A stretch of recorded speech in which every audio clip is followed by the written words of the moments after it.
He didn't leave, but he's already gone. And you feel it every time he looks at you and isn't really there. He doesn't make you smile the way he used to. He doesn't give you that feeling of safety anymore, the one you felt in your body, in your chest, and something in you already knows.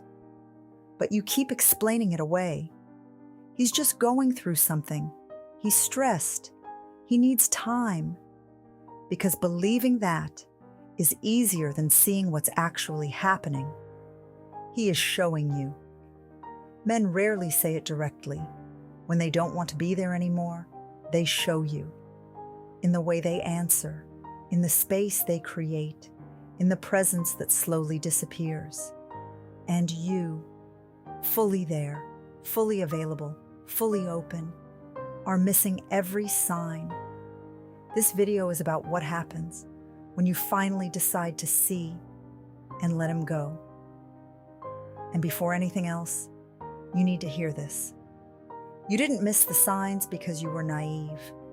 You missed them because you loved him. Because when we love someone, we protect what we want to keep. We explain. We justify. We find reasons to stay. That is not weakness. That is what love does. But there comes a moment when love and truth cannot both survive, and you have to choose. Most women choose to stay, not because they don't see it, but because leaving feels like losing. So they give more, they become more available, they try harder, and in doing that, they slowly disappear. One compromise at a time, one silence at a time, one small piece of themselves offered up in exchange for his presence. Until one day, she looks in the mirror and doesn't fully recognize the woman looking back. The first thing to understand is that you are not mourning him. You are mourning the illusion. You didn't lose him. You lost the idea of him, the future you built in your mind, the version of him you believed he could become, the life you imagined together. Psychologists call this mourning the idealized object. You are not grieving who he was.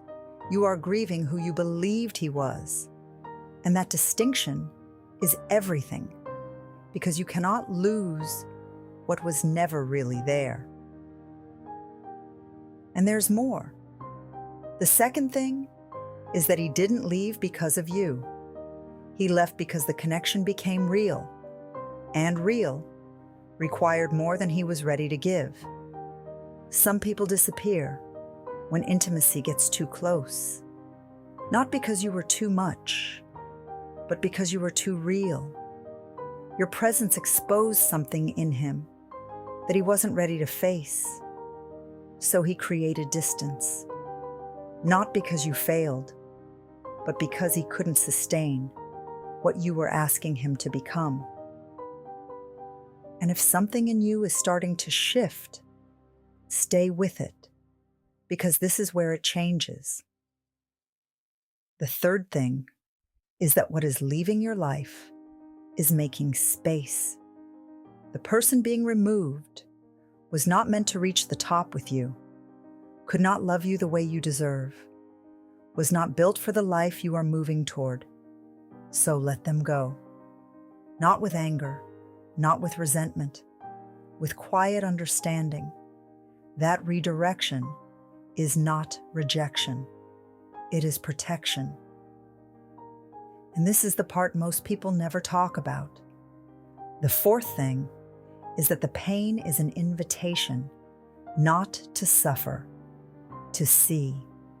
Sit with it without finding someone new, before you've processed what happened, without filling the silence with noise, without running from the stillness.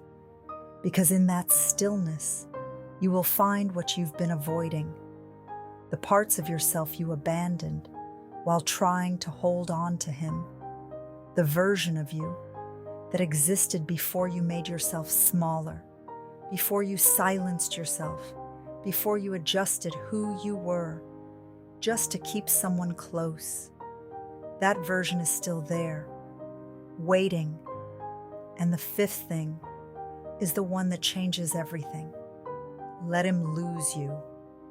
Not as a strategy, not to make him come back, but because continuing to chase someone who is walking away from you is a declaration that you do not believe you are worth staying for. The woman you are becoming does not run after people who don't choose her. She lets them feel what it means to lose her, and she turns her attention back to herself, her growth, her becoming, her life. Because the most powerful thing you can do right now is become someone you could not have become with him. The people who hurt you most are often the ones who pushed you toward the version of yourself you never would have found otherwise. That is not comfort. That is truth. So let him lose you. Not because you don't care, but because you finally do. And once you see it clearly, you will never chase again.